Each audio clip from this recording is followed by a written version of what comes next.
everybody, this is Macy. And Rachel, and you're listening to the Farmington Public Library podcast, where we keep you in the loop of all the library happenings. And up to date on all the books that should be on your to-read list. The following content does not reflect the views or opinions of the City of Farmington or its employees.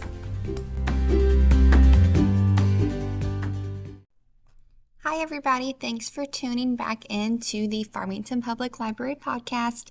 This episode we are talking about a few more fantasy recommendations, but these are slightly different from recommendations we have given in the past. We're talking specifically about cozy fantasy reads. We have an update on what we mentioned last time about our summer book club, and then we have a few other fun things to discuss.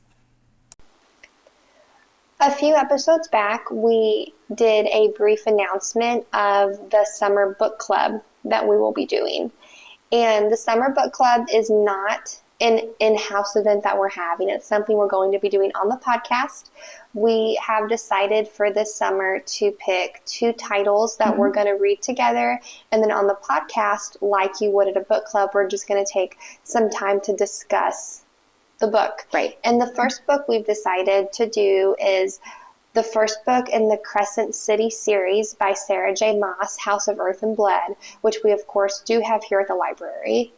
Yeah, so that book we'll be discussing on the June episodes of the podcast, and that book is broken down into 4 parts already. She's written them into 4 separate sections. So for our first June episode, we'll talk about part 1 and 2 in different segments, and then for the second June episode, we'll talk about parts 3 and 4. And then we will have a completely separate book that we'll announce later for July's episodes. And just so you know, House of Earth and Blood, it is an adult fiction book. It's high fantasy. Yes. It does have content. If you have triggers and you need to check trigger warnings on that, there are probably places online that you can visit. Just be aware that it does have different heavy themes of grief and death and drug use and other explicit material. We are excited to be going through it, though. We're excited to talk about it. We're excited to hear about what your guys' thoughts are as we go through the segments on the podcast. But like Rachel said, we will be doing part 1 and 2 for June's first episode, so you have a little over a month to work through part 1 and 2 of House of Earth and Blood. We hope you listen to the discussion about it, and if you have any questions about the discussion, let us know in the comments. Macy and I thought we should talk about cozy fantasy today because, as you know, I love fantasy, Yes. and we talk about fantasy all the time, but for somebody who might not be into a heavy high fantasy or lots of elements of world building and stuff, cozy fantasy is a good option. If your thing isn't usually fantasy, but you kind of sometimes want to try it, but it seems daunting, cozy fantasy might be a good place to start. So we've each picked a few of our favorite cozy fantasies to discuss, and tell me your first one. So the 2 that I actually picked go together. We have both of them. The books are called Legends and Lattes, and then Bookshops and Bone Dust, I believe. And Bookshops and Bone Dust is a prequel to Legends and Lattes. The main character, her name is Viv. And this fantasy world that these books are about is actually loosely based off of the really popular game Dungeons and Dragons. And the reason for that is because the author, Travis Baldree, I think is how you say his last name, he used to be a video game creator or producer, had something to do with that. But anyway, so this fantasy world and like the different villages and everything, it's all based off of Dungeons and Dragons. I learned after I read it was based off of that. So you don't need to be familiar with the game or like the game in order to read it. That makes sense. But so the main character, Viv, she used to be a mercenary.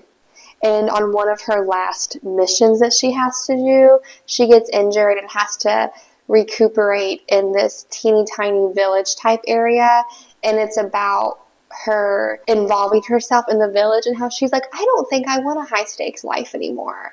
And it's kind of about her journey with that and how she got to the book Legends and Lattes, which is all about her trying to open up a coffee shop. Nice.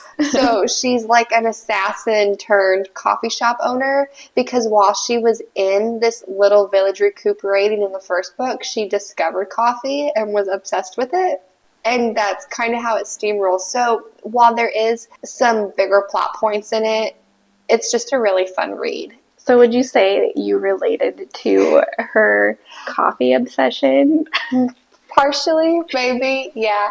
I like the whole plot line of someone who has lived this super outrageous, even under the radar life, and then is like, you know what, I'm tired of this. Let me own a bookstore, or let me open up a coffee shop, or let me spend the rest of my days in a cottage gardening. Like, I just like the twist of that.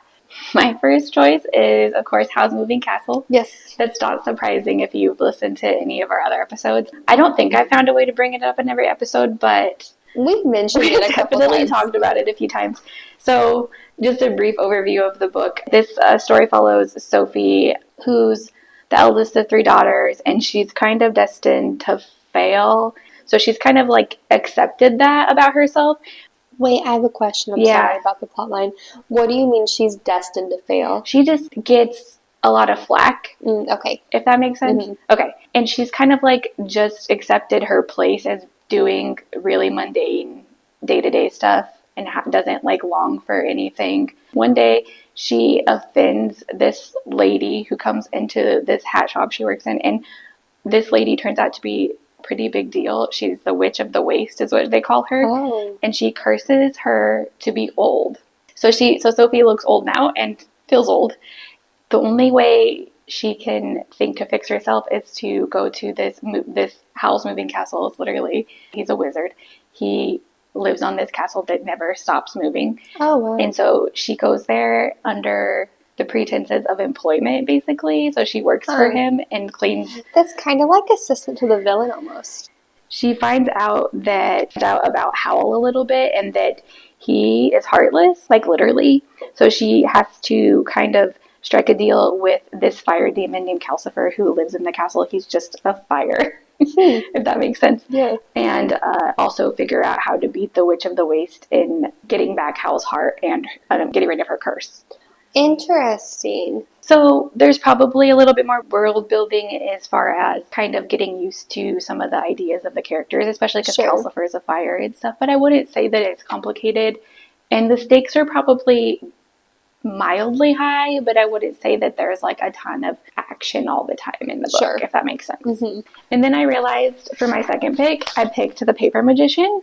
And this is by Charlie Holmberg. We have quite a few of her books in the library. And I would say that most of her stories are like lighter fantasy, sort of cozy reads. But also she's pretty clean when she writes. If that's something that somebody likes, she always has really light romance. Oh, okay. And not a lot of gore or anything like that in her books. So I realized picking this book was pretty similar to the plot of Howl's Moving Castle, so you're welcome. This is also a series, by the way. So this follows a character named Sienny, and she just graduated from a magical school, basically. And when you graduate, you get placed under an apprenticeship with a magician. And there's different types of magicians in the world, but it's not complicated what they are. Anyways, she's really sad to find out that she gets placed with a paper magician. So she knows now that this is the magic she's going to have for the rest of her life is like paper. That would be disheartening a little bit. So she's disappointed. So she starts working at an apprenticeship with her mentor / teacher, Thane, and he shows her a lot about the magic of paper that she didn't know about. So she kind of gets more interested in it because it's more in depth than she thought, and the things that you can do with it that are actually pretty cool. And then there's this other magician who shows up that practices dark magic, and he rips Thane's heart from his chest, which sounds a lot like something else we just talked about in another book I like. But then Sienny kind of goes on this quest to recover Thane's heart. I'm going to stop right there because that's enough information. Well, no, it sounds interesting. Like I said, there's still magic involved and there's world building, and the stakes I would say are also mildly high again, but I still feel like this fits the cozy vibes as far as like it doesn't require a lot of knowledge about anything to learn about the world, and it doesn't. Yeah, it's a good book. I like it. Mm-hmm. And then I picked an adult book called The 7-Year Slip by Ashley Poston. It follows this woman. Her name is Clementine. She works for a publishing company. Mm-hmm. She doesn't like where her life is right now, and she had just lost the most important person to her, which was her aunt. Mm-hmm. from her aunt, it kind of inherits her aunt's apartment. And her aunt's apartment is special. Her aunt always told her that it was magical, and she just doesn't know. That it's actually magical. That it's actually magical, yes. That's a good way to put it. And so one day when she comes home to her apartment, it looks different. And there's another person in there she's never seen before or met him.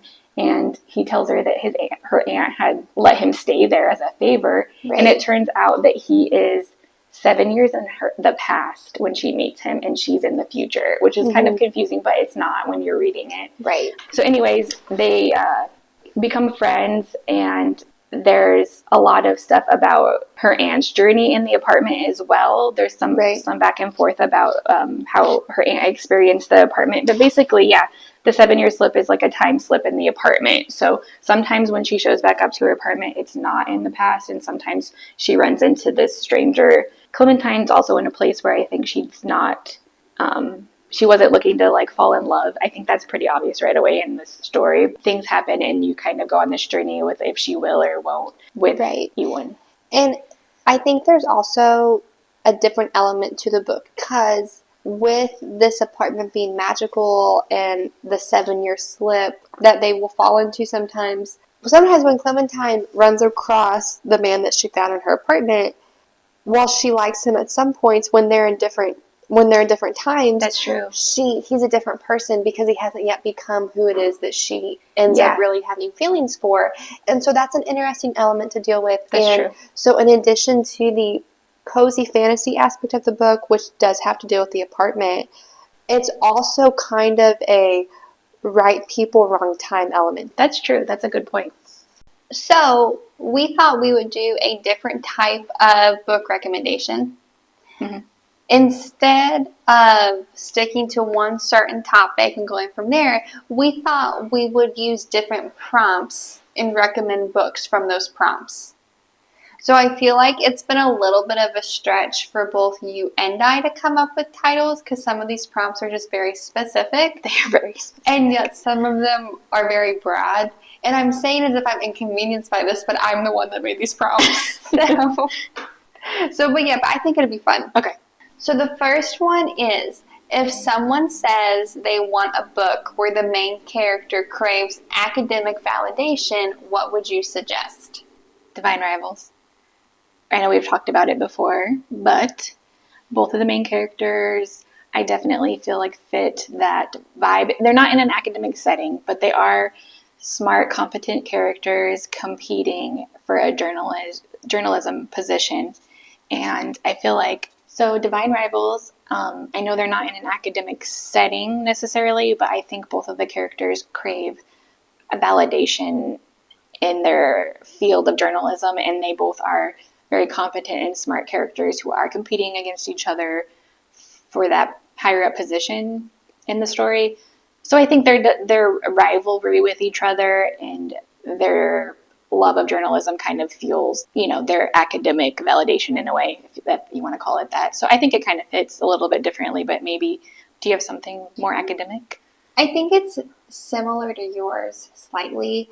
Well, I guess mine may be a stronger academic setting, but I feel like the premise is similar. I would choose A Study in Drowning by Ava Reid, and I think I've mentioned that one before. The story takes off in an academic setting, and though the story isn't about all the academic stuff, it's what sets the foundation for all the stuff that happens in the book. And the book, it's about this girl whose dream in life has always been, in the universe that she lives in, to enter into her university's literature college, but women aren't allowed in the literature college. It's the most elite college in the university. So the second best college is the College of Architecture. So she enrolls into that one, and she's the only female in it. I think it fits academic validation because she's trying to prove that not only does she deserve the place she already has in the study of architect, but she also is trying to prove she just as well could be in the literature college if they would do away with the rule of women not being allowed in the school. Right. Yeah, I think that fits really well into that category for sure. Okay, prompt number 2. Mhm. If someone says they love Disney and want to read a book that makes you feel as if they are reading a Disney movie, that one's really hard for me. I think it's because I'm overwhelmed with all the choices. I feel like you could pick a lot of fairy tales for this, but I'm going to pick my favorite book, Howl's Moving Castle. I think it definitely gives you, if you're looking to read a book for like vibes more than, Storyline. yeah, which it still has a good storyline, but I think the whimsicalness of it all, the whole plot kind of makes it like in that you get the same feeling from watching a Disney movie, I feel like, for me anyways. So for me, I would pick a book that we have in adult fiction called Kiss the Girl. And I do not remember the author at this time, but we'll link it on our OPAC site. It's a rom-com, surprise, surprise. It's loosely based off of The Little Mermaid, which you could probably gather from the title. What it is about is the main character is in a band with her sisters. They're super famous. Well, she wants to take a break from the music industry in terms of her being in the spotlight. For her summer off, she starts to work for their rival band, which is a band of guys, and she sells merch for them. I like that she takes a step back from the music, and she's like, but music also is what I'm going to step back into. Right. But she and the lead singer start to fall for each other, but the lead singer doesn't realize who she actually is. Okay. Because I can see the Little Mermaid, like her not losing her voice, Right. like literally, but like in a way. Right. And it's actually a part of a series that this author has done where the books don't go together, but they're all based off of Disney fairy tale. Number 3 is a YA or junior fiction book that's an award winner. Okay, so for this one, I'm going to pick Inside Out and Back Again, which is a junior fiction book. It's about this girl and her family that basically they flee Vietnam during a conflict. They flee to Alabama as refugees, and she has to cope with, moving to a new country and all of the things that come with that. And it's written in verse. It's like a quicker read, I would say, but it does have a lot of really in-depth stuff about family and her experience as a refugee, basically, and dealing with being in America and learning language and stuff. So anyways, if you like that kind of like historical fiction stuff and you wanted something like a little lighter, I would recommend that for sure. That What's sounds good. yours? Mine is a YA book. It's called Donuts and Other Proclamations of Love. And I absolutely love that book. I read it this past year. I like the title. Yeah, the title is why I picked it up. Oh, yeah. Because I was like, donuts, love, I have to read this That book. does sound, yeah. And it's not that much about donuts and love, but what it's about is the main character is a high school senior who is raised by his grandfather. His grandfather moved to America when he was in his 30s, I think, and that comes to play in the story. But what the book is about is that his grandfather owns a food truck. That's how he's made his living. And the food truck sells food from the country that he's from. And anyway, his grandson, the main character, always works with him every week in the food trucks and loves it and wants to make it into a full-blown business. But his grandfather's like, you have to go to college. And this high school senior doesn't want to go to college. He just wants to live and work with his grandfather and make it into something a lot bigger than what it is now. So it's about the dynamic of that. And then also for his senior project, he has to help this one girl that he does not get along with. And they actually end up kind of falling for each other. But that's not the main plot of the story. Okay, and I see. the plot is kind of difficult to describe. It's the very basic high school senior plot, but there's just so much more that goes into the book, a lot of other themes, which I think is what makes it an award winner.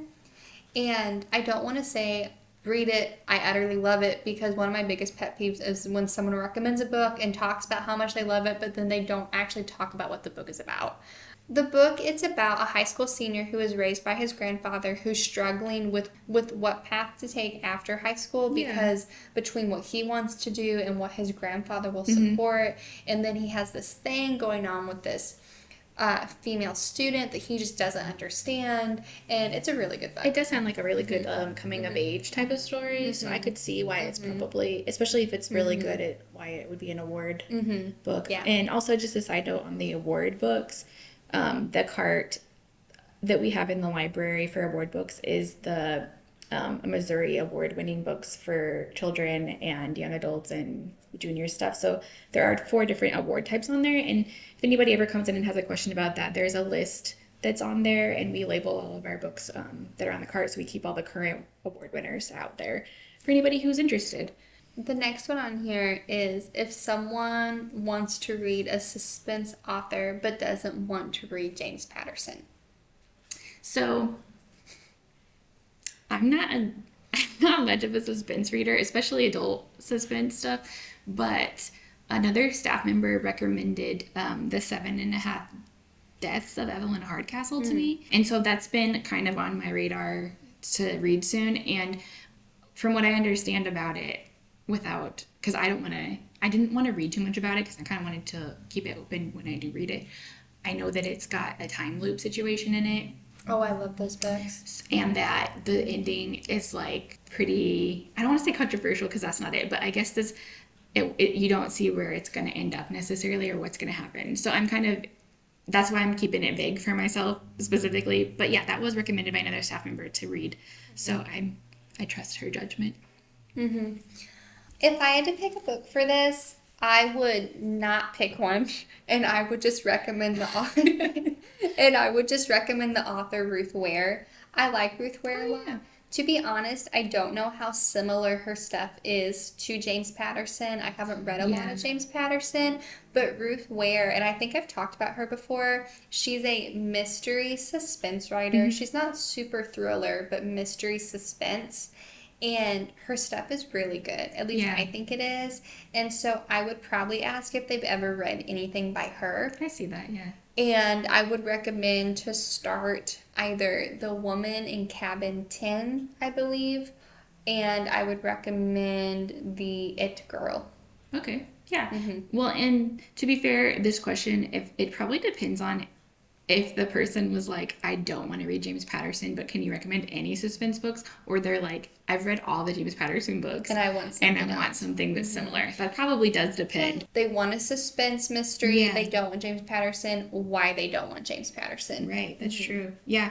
And he writes with a lot of other authors sometimes. So, I mean, maybe one of those would be a good recommendation for somebody who's looking for more. Sure. If they haven't read those yet. So, yeah. All right, where are we? The next one is a fantasy book that is not a series. This was really hard for me because I feel like there's so many that I could say. Right, because I feel like this question's kind of right up your alley, too. Yeah, so I picked Lore by Alexandra Bracken. Oh, that's a good one. Because I love that book. The year that I did read it, and I don't even remember, it's been a few years. It's not super old. It was like my favorite book I read that year. And that book is like a mythology type book where it was like Hunger Games meets Percy Jackson. But they don't get along with their parents. Yeah. So it follows the main character, and she gets pulled into this like centuries-long competition where the original Greek gods were being punished by Zeus, if I remember correctly. That they go to Earth for a certain amount of time and they lose their powers, and they are hunted down by other families that are in Greek mythology. They're hunted down basically by families, and whoever kills one of the Greek gods takes their power as their own. So there aren't many original gods left when the book starts, and the main character's family has all been murdered in this game, essentially, I guess is what we call it. And so she doesn't really want anything to do with it. But then Athena is one of the only original gods left, I believe, when the story starts, and she shows up at this main character's house, asking for help. So it kind of jumps from there into like this really good, especially if you like Greek mythology, this like action adventure story. And I kind of would say it would be a little bit suspenseful at times too. But yeah, if you really like Greek mythology, this is also a YA book, by the way, and we do have that at the library. I think Lore, it was super neat to read. Yeah. It wasn't what I was expecting it to be, but it was really cool to read because in a similar way to Percy Jackson, it was very ancient themes in a modern world. Like super modern. Yeah. Like the main character boxes in her free time. Does boxing competitions in Yeah, her I free should have time. mentioned that it's like set in New York City, right? And so a lot of Yeah. the time they're just walking around. Yeah. It is Yeah. kind of interesting with Yeah. that ancient stuff. and the Because modern. you have these old rituals of the gods existing in a very modern day urban Yeah, New York, and it that's was true. really neat to read. Yeah. So this question was hard for me to answer because even though I now like fantasy, I'm not well versed in fantasy. I've read Yeah. very specific fantasy books, and the majority of them have all been in a part of a series. You can pick lore if you want Right? to. Can I pick lore? Yeah. So this next one we have, and we just have three more, a fictional book that features nature. This one was hard, I think. I don't know. I couldn't think of anything off the top of my head, but I picked Uprooted by Naomi Novik. I don't know if that's how you say her last name. Apologize if it's wrong. This is like a fairy tale situation. This world that they live in, the main character lives in, the forest is actually the bad guy in a sense of the book. Oh, interesting. It's like a kind of sentient entity, and there's a wizard that protects the village, but every so many years he comes down to the town to pick somebody from the village to take back to basically train to be his like maid / assistant or whatever. She's not expecting to be picked because there's a lot of assumptions about why he chooses who he chooses anyways, but she gets chosen and kind of finds out more about the wizard, and he's kind of mysterious too. And then interesting. there's a lot of fighting the darkness in the forest, and there's a little bit of a friendship story there too that I think is really good. It's like I don't want to say a light fantasy because it is a fantasy, but it's not like a heavy involved Sure. lore of fantasy. It's got a lesser. That sounds good. Yeah, and it's a good standalone. And she's got another book that I've been meaning to read that's also a retelling of Rumpelstiltskin, and it's been on my list for a interesting. while. It's called Spinning Starlight. So yeah, I need to read that one. So for me, what I'm inclined to first say is The Wish Tree by Catherine Applegate. Oh yeah. So it's a junior fiction book. I read it a few years back. And a very simplified version of the plot. The book is about a girl whose family has just moved. I think the family has just moved to the area, or she just got new neighbors. I don't remember. Okay. But so basically, how it incorporates nature is that the young girl at the center of the story, there's a tree that she always goes to talk to, the wish tree. Okay. And people tell their wishes to this tree, and a lot formulates from that, but that's just a very simplified No, that's version of it. There ends up being kind of heavier themes in it towards the end, but it's a junior fiction book, and it's a really good read.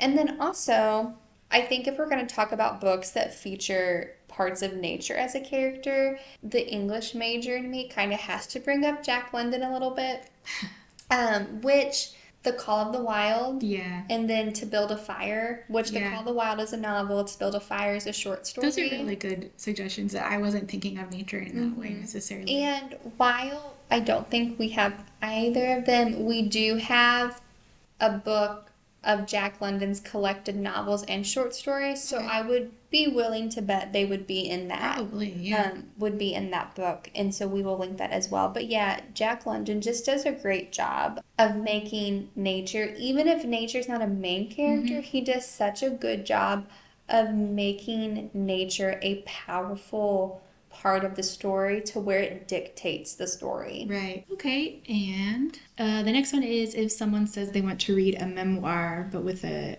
comedic relief feel. My jam is always going to be, for nonfiction, memoirs written by comedians. So I'm going to say Yes Please by Amy Poehler. Oh, that is so good. And it's a lot out of date now because it's not up and fresh with her life necessarily, but Amy Poehler is great. She's a good writer, she's hilarious, and she's like just kind of down to earth and humble, so it's like just a good feel good type of writing, I think, for the book. I would actually suggest A Very Punchable Face by Colin Jost. I need to read that. So we have it, of course, and he also kind of got his start on SNL as well, which is interesting. I Yeah. think that we both bring up SNL comedians. but I would recommend that. His memoir talks about his life and kind of how he got into comedy. Yeah. While he does talk about some serious things, he can't not be funny. Right. So I definitely recommend that. And it's not that long either. Yeah. So I need to check it out, is what you're saying. Yes, that is exactly what I'm saying. And there are parts of it when I was reading that I was literally laughing out loud. That's the best type. Because he just has so many one-liners that are just too funny. And so, yeah. Which kind of fits with him on Weekend Update. You just know that they're going to be good. Yeah. One-liners in there. All right, cool. So in our last prompt is if someone says they want to read a book that is just going to make them cry. And I picked The Book Thief, which is probably a really, I would call it a modern classic maybe.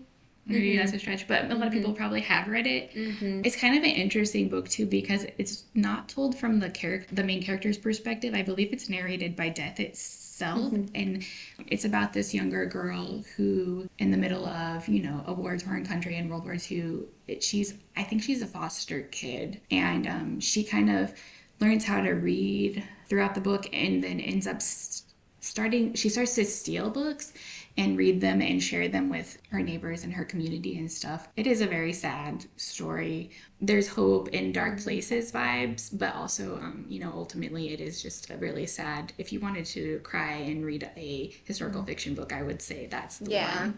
Yeah. I don't want to give anything away, so I'm just like, it is sad. Very sad. I think that my choice for this one is a lot of different books, and I know that technically that's not an acceptable answer, but that is the answer I'm going with.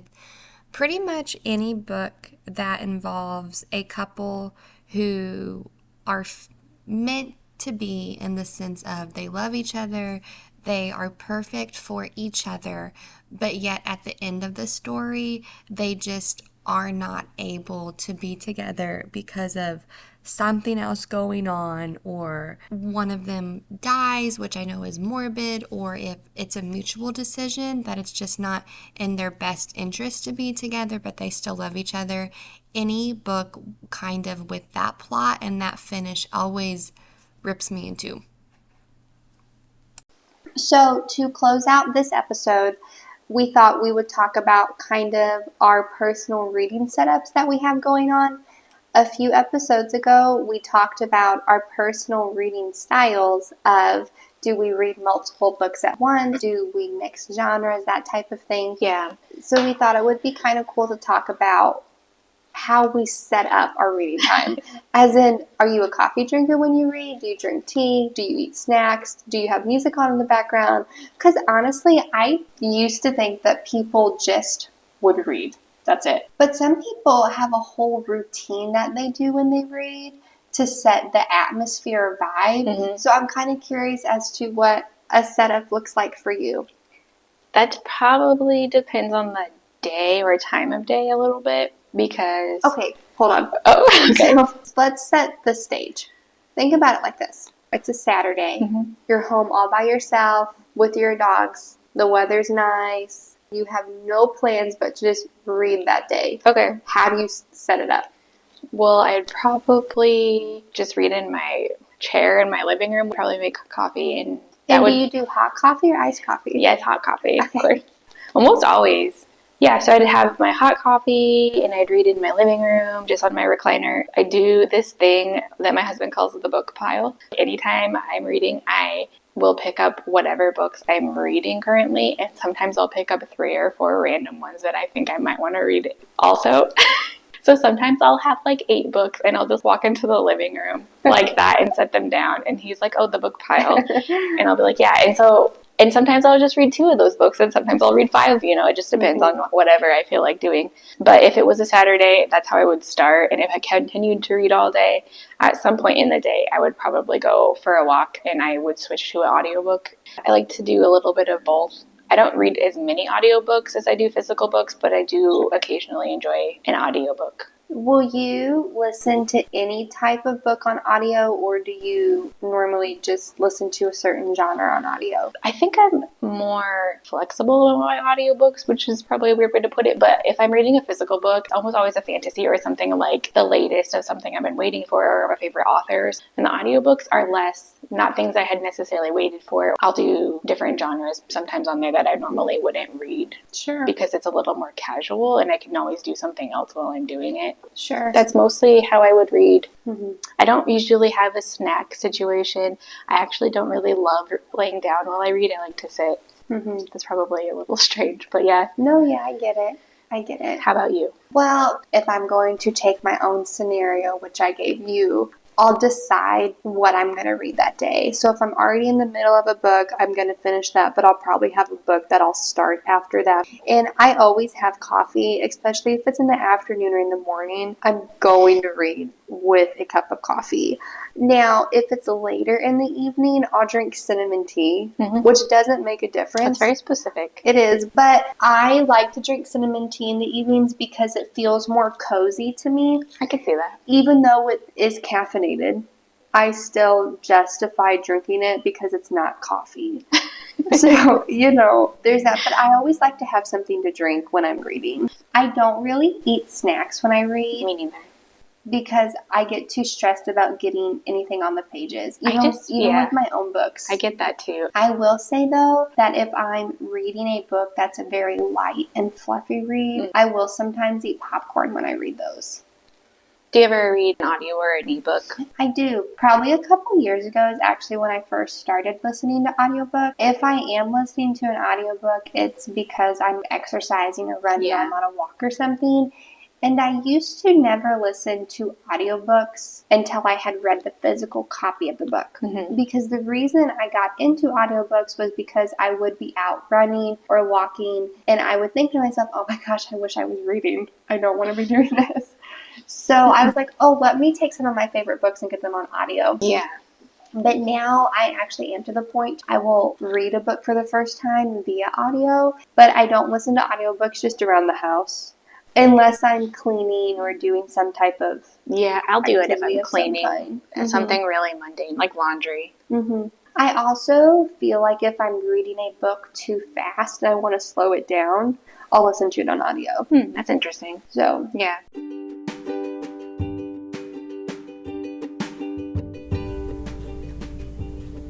If you're hearing this message, you listen to the whole episode.